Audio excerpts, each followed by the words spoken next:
Angel Ormston était une jeune adolescente de 17 ans. Pendant l'été 1992, elle travaillait et elle passait un maximum de temps avec ses copines. Ses parents étaient assez laxistes, donc elle pouvait passer un maximum de temps à l'extérieur sans pour autant les tenir beaucoup au courant. C'est d'ailleurs pour cette raison que personne ne s'est réellement inquiété lorsqu'elle a totalement disparu alors qu'elle était censée aller simplement au centre commercial. La suite des événements révélera alors de grands secrets sur sa vie, mais également une fin absolument horrible. Pour tout savoir sur la triste et mystérieuse histoire de Angel Ormston, lançons-nous maintenant dans la vidéo.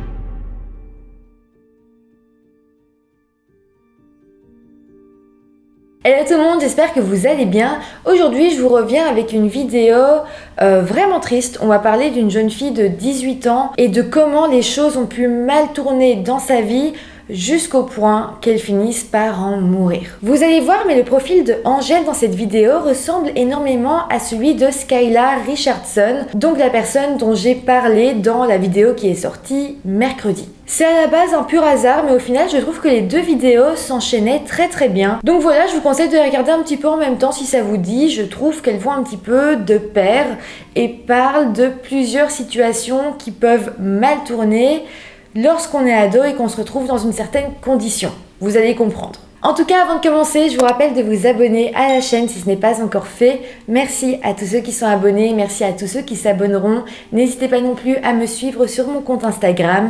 Et maintenant que tout ça est dit, eh bien, lançons-nous dans cette très triste affaire. Angel Christine Ormston est née le 20 novembre 1974 et vivait aux États-Unis dans l'État de l'Ohio, dans la ville de Mentor, une banlieue de classe moyenne.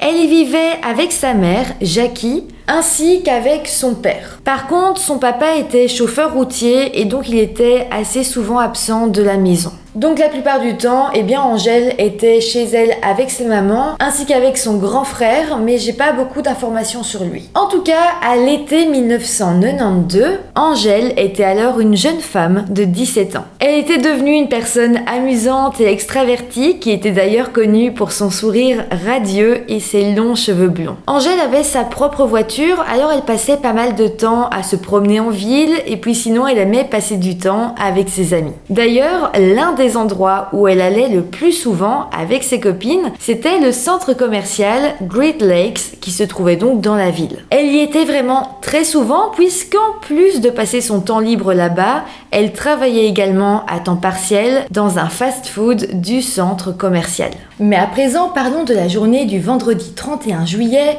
1992. Ce soir-là, Angel était à la maison avec sa maman Jackie, mais elle devait se rendre au fast-food où elle travaillait afin d'y récupérer son salaire et faire quelques courses dans le centre. Sa maman lui avait alors dit au revoir et elle était partie se coucher. Mais voilà, le lendemain matin, le samedi 1er août, Jackie s'était alors réveillée, mais bizarrement, sa fille n'était pas là. Bon, Jackie s'est pas forcément inquiétée, ça arrivait assez régulièrement que sa fille aille dormir chez une amie et qu'elle ne la prévienne pas vraiment. On va pas se le cacher, mais Jackie était assez loin d'être une maman très stricte. Angel n'avait pas beaucoup de règles et elle n'était pas vraiment tenue de donner des nouvelles à sa mère. Comme je vous l'ai dit, son papa n'était pas non plus très présent à la maison et donc lui non plus ne lui avait pas vraiment imposé de règles à suivre. Donc voilà, le fait qu'Angel ne soit pas rentrée à la maison et n'ait prévenu personne n'était pas forcément inquiétant dans un premier temps. La journée va alors passer et d'ailleurs le lendemain, le dimanche 2 août, Angel n'avait toujours donné aucune nouvelle. Mais en parallèle de ça, ce dimanche-là au matin, le grand frère d'Angel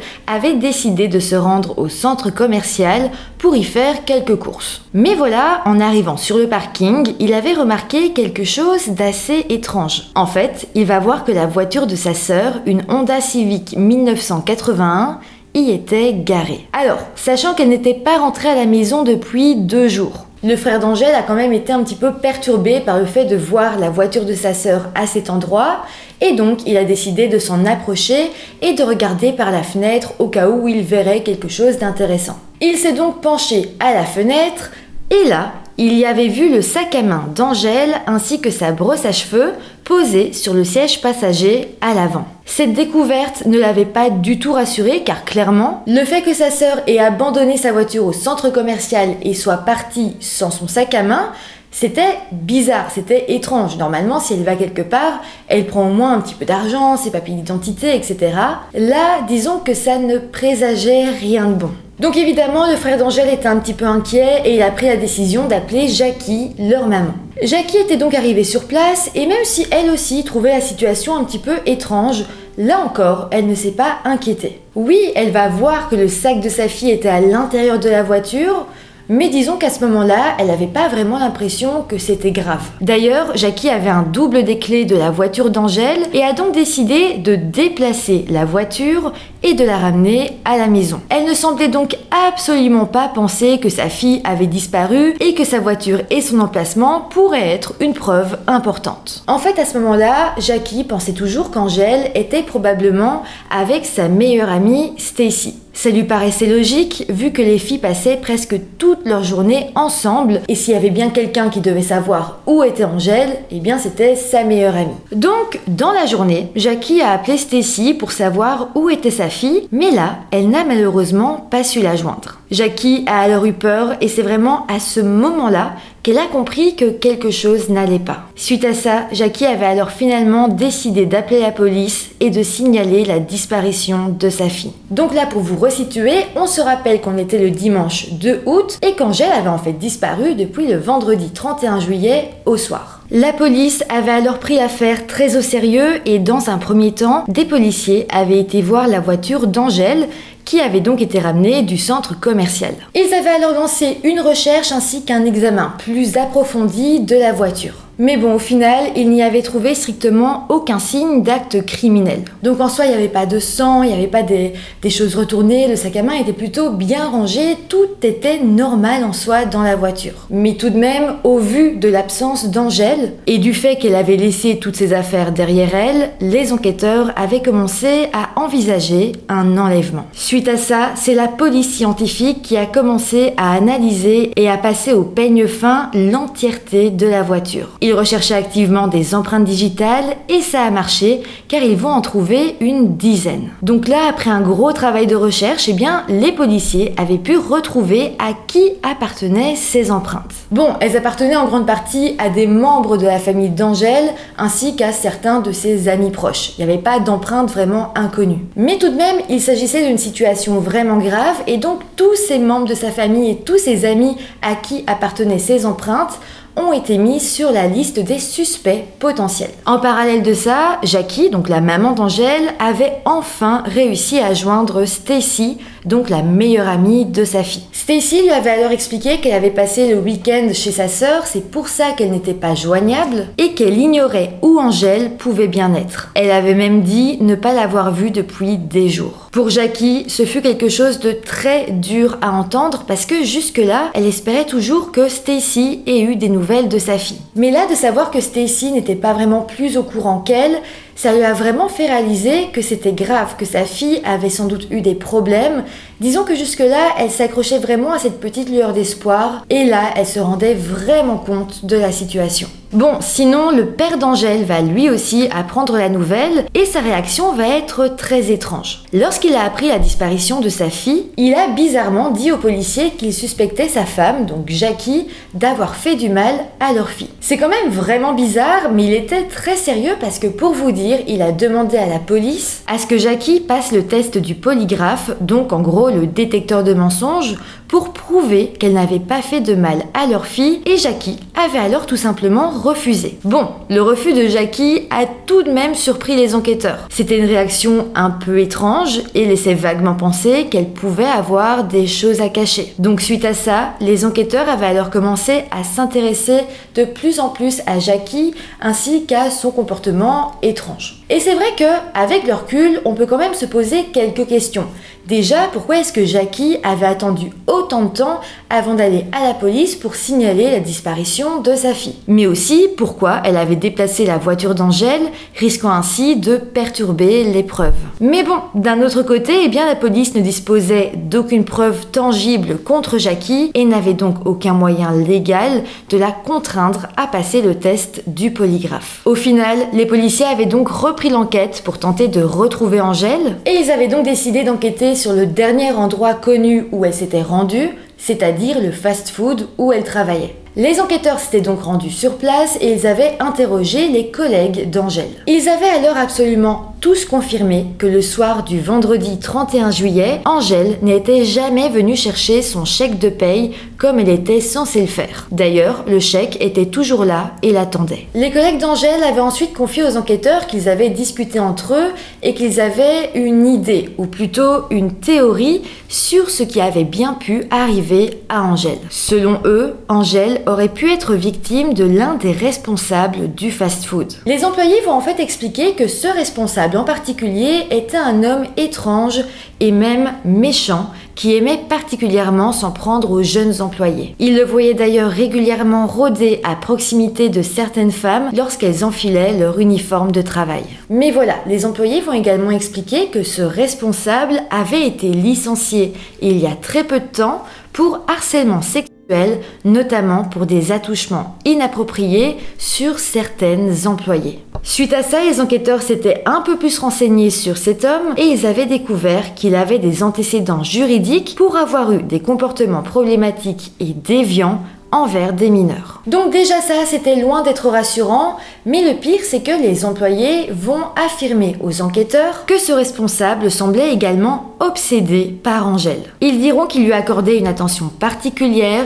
la surveillait pendant qu'elle travaillait, et il était déjà arrivé que cet homme lui adresse des commentaires particulièrement inapproprié. Cet ancien gérant avait donc été propulsé à la tête de la liste des suspects. La police avait alors réussi à le retrouver, mais il avait immédiatement nié en interrogatoire toute implication dans la disparition d'Angèle. Il va affirmer ne pas l'avoir revue depuis qu'il avait été licencié et dira ne pas s'être rendu près du centre commercial le jour de sa disparition. La police va alors essayer de voir s'il avait un alibi.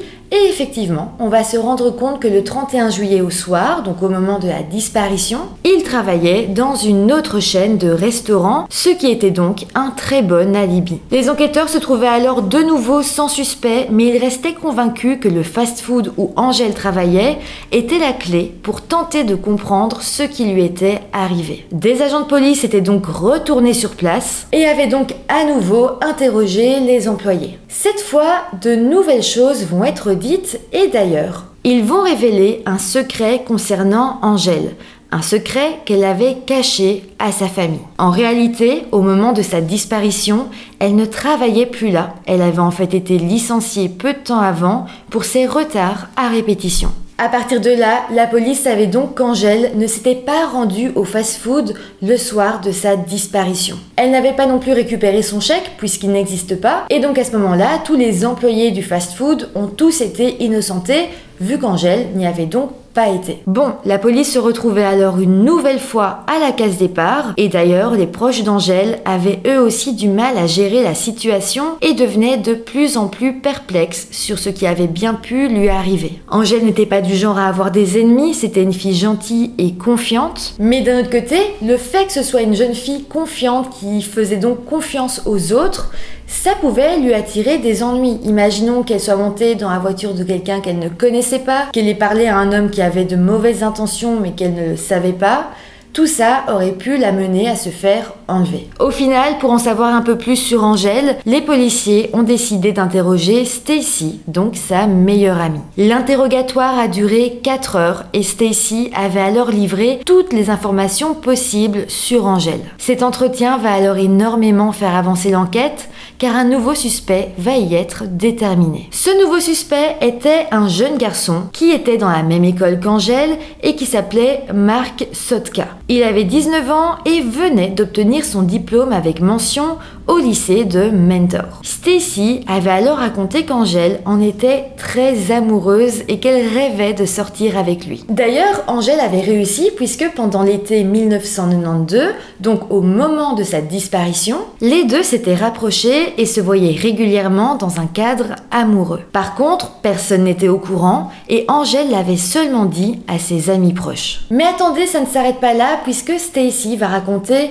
un autre très gros secret aux enquêteurs. Elle va en fait leur avouer qu'Angèle était tombée enceinte de Marc. Et d'ailleurs, juste avant qu'elle ne disparaisse, Angèle lui avait confié qu'elle comptait bientôt l'annoncer à Marc et elle espérait qu'il accepte d'élever cet enfant avec elle. Mais bon, ça paraissait très peu probable que Marc accepte puisque lui avait d'autres idées en tête. Il comptait intégrer l'université et il voulait vraiment se consacrer à son avenir. Donc voilà, sachant tout ça, la police avait immédiatement interpellé Marc Sotka pour l'interroger. Au poste de police, Marc était très perplexe et il avait même dit qu'il n'était au courant de rien et qu'Angèle n'était absolument pas enceinte. Il avait expliqué aux agents de police qu'ils avaient effectivement couché ensemble une fois seulement, mais qu'ils ne l'avaient même pas revu par la suite. De plus, Marc va affirmer qu'il était en fait en couple, qu'il avait une petite amie et qu'il était dans une relation stable avec elle depuis 2 ans. Donc en soi pour lui, Angèle était juste une erreur, un égarement dans sa vie de couple. Bon, la police a quand même voulu savoir l'alibi de Marc et ils lui ont demandé ce qu'il faisait le 31 juillet au soir. Marc a alors expliqué que tout d'abord, dans la fin d'après-midi,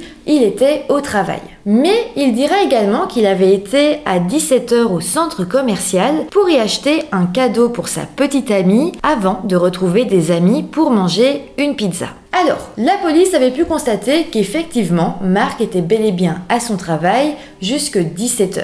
Ils avaient également pu prouver qu'il avait bel et bien retrouvé ses amis plus tard dans la soirée. Par contre, le moment où il disait avoir été au centre commercial était assez flou. Personne dira l'avoir vu entrer dans le centre commercial et il n'y avait aucune trace de lui sur place. C'est bizarre parce que ce trou dans l'emploi du temps de Marc correspondait exactement au moment où Angèle avait disparu. Marc devenait alors de plus en plus suspect et les policiers lui avaient donc demandé de se soumettre au test du polygraphe, donc le détecteur de mensonges. Marc avait alors accepté et à la surprise de tous, il avait réussi le test haut la main, ce qui donnait comme indication qu'il ne mentait pas dans ses réponses. Mais bon, je reprécise que ce test n'est pas fiable à 100% et n'est d'ailleurs pas un élément qui peut servir de preuve lors d'un procès. Mais bon, les policiers ont tout de même eu l'air de se fier aux résultats du test, puisqu'après ça, Marc n'a plus été considéré comme suspect. Je trouve ce choix de la police de l'enlever de la liste des suspects simplement parce qu'il avait réussi son test polygraphique était un petit peu bizarre, était un petit peu étrange, parce que quand même, Marc restait extrêmement suspect. Mais bon, en faisant ça, eh bien, la police se retrouvait à nouveau à la case départ. Suite à ça, plusieurs événements ont été organisés pour tenter de récolter des fonds pour l'enquête pour retrouver Angèle. Le but était également de sensibiliser la population au cas où quelqu'un se rappellerait de quelque chose. Et puis une récompense de 10 000 $ a même été mise en place et tout ça va marcher. En un mois, la police va recevoir des milliers de témoignages de personnes souhaitant aider à retrouver Angèle. Les enquêteurs avaient alors essayé de se pencher sur chacune des pistes qu'ils avaient, mais malheureusement, eh bien, ce fut sans succès. D'ailleurs, la famille d'Angèle a fini par engager leur propre détective privé. Mais voilà, le 15 décembre 1992, l'affaire va totalement basculer. Ce jour-là, un homme de la ville de Mentor était parti à la chasse avec son chien. Une fois dans les bois, à un moment donné, son chien avait repéré une odeur près d'un fossé de drainage. L'homme avait alors suivi son chien et c'est là qu'il avait retrouvé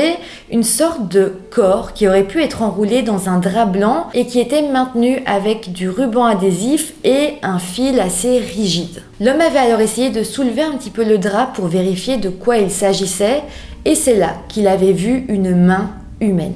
Le chasseur avait immédiatement appelé la police et en arrivant sur les lieux, les agents avaient confirmé qu'il s'agissait bien d'un corps en décomposition avancée. Le corps gisait face contre terre et il avait l'air d'être là depuis déjà plusieurs mois. De plus, la police confirmera que le corps avait été ligoté avec du ruban adhésif vert ainsi qu'avec du fil qui venait d'une corde à linge. Par contre, c'était assez difficile de reconnaître un visage puisque le corps était déjà en décomposition. Par contre, la police a pu affirmer qu'il s'agissait du corps d'une femme. Évidemment, tout le monde se doutait qu'il devait s'agir du corps d'Angèle, mais tout le monde attendait les résultats officiels. Et puis finalement, le 16 décembre, le médecin légiste a utilisé les dossiers dentaires pour confirmer qu'il s'agissait des restes d'Angèle Ormston, ce qui a horrifié toute la communauté. L'autopsie avait alors révélé qu'Angèle avait eu un grave traumatisme crânien et reçu 2 coups de couteau à la poitrine. Elle avait été poignardée avec violence et rage et ce sont ces coups de couteau qui ont causé son décès. L'équipe médico-légale avait ensuite fait son maximum pour essayer de remonter jusqu'au meurtrier. Le premier indice qu'ils avaient trouvé était en fait une petite fibre de moquette bleue collée au ruban adhésif qui entourait le corps. Les enquêteurs savaient donc grâce à ça que le meurtrier devait avoir un tapis bleu. La police a alors fait une liste de toutes les habitations qui pouvaient être liées à Angèle, que ce soit les maisons des membres de sa famille, de ses amis, enfin voilà, toutes les maisons où elle était susceptible d'avoir été. La police a ensuite fouillé chacun de ses domiciles et finalement, dans l'une de ces maisons, ils avaient fini par retrouver le fameux tapis bleu. En fait, les enquêteurs avaient fouillé l'une des maisons qui appartenait aux parents de Mark Sotka, donc le garçon qu'Angèle fréquentait et dont elle était probablement enceinte. Dans cette maison, ils y avaient alors retrouvé le tapis bleu dont la fibre avait été retrouvée sur le corps. Alors il faut savoir qu'au moment du meurtre d'Angèle, la maison était à vendre et personne n'y vivait. D'ailleurs, Mark et sa mère étaient les 2 seuls à en posséder les clés. Ça devenait donc extrêmement étrange. Mais ce n'est pas tout, en fouillant la maison, les policiers avaient également retrouvé le pendoir à linge et ils avaient remarqué qu'un morceau avait été découpé. Les cordes qui restaient avaient alors été analysées et les enquêteurs avaient pu déterminer qu'il s'agissait des mêmes cordes que celles retrouvées sur le corps d'Angèle. Suite à ça, la police scientifique a investi les lieux et ont passé au peigne fin toute la maison. Depuis le meurtre, elle avait été rénovée, mais malgré tout, ils ont finalement retrouvé de minuscules taches de sang sur le tapis bleu, dans les escaliers et sur les murs. De plus, une empreinte de pouce sanglante a également été trouvée au sous-sol. Le lendemain, après 5 mois jour pour jour après la disparition d'Angèle, la police avait alors arrêté Mark,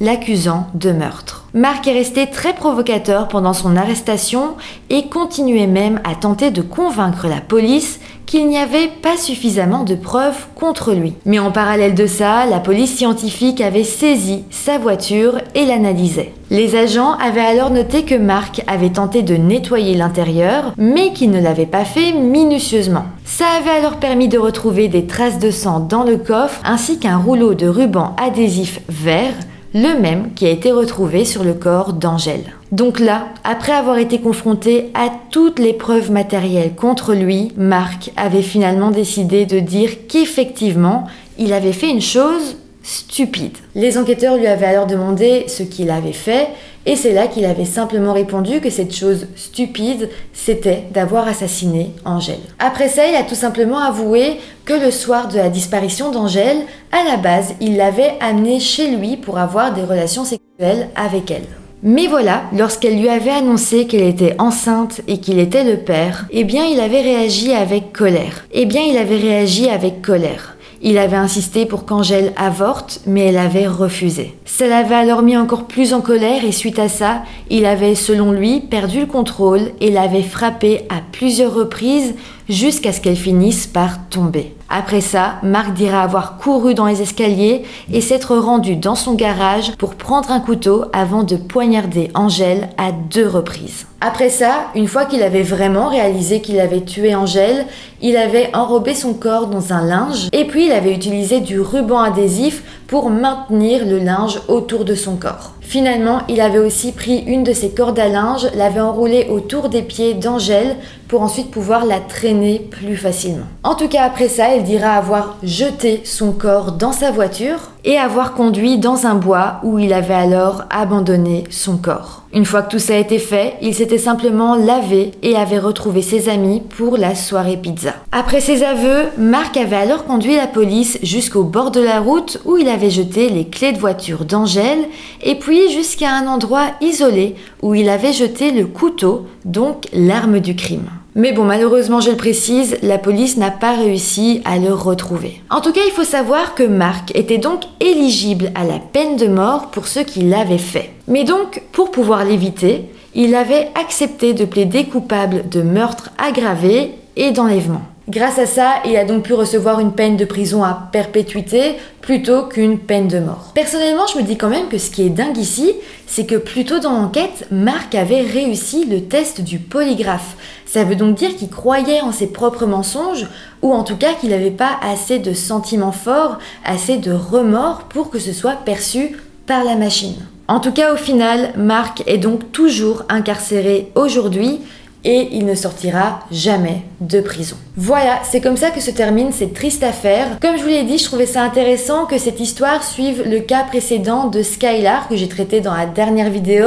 Je vous mets d'ailleurs le lien quelque part au-dessus de moi. Dans ces deux histoires, on parle de jeunes femmes qui étaient enceintes et dont leur avenir a été tragique à cause de ça. Bizarrement, je me dis que lorsque des jeunes femmes tombent enceintes, ici aux États-Unis ou même dans d'autres pays dans le monde, elles sont pas assez prises en charge, surtout quand c'est des adolescentes. Oui, elles avaient 18 ans, mais dans leur cas, ça se voyait qu'elles n'étaient pas très matures, pas très aptes en tout cas à vivre ce genre de situation. Et malheureusement, ça les a menées à un drame terrible. En tout cas, n'hésitez pas à me donner votre avis en commentaire, à mettre des petits pouces en l'air si la vidéo vous a intéressé, à vous abonner à la chaîne. Et moi, je vous dis à très bientôt pour une nouvelle vidéo. Bye!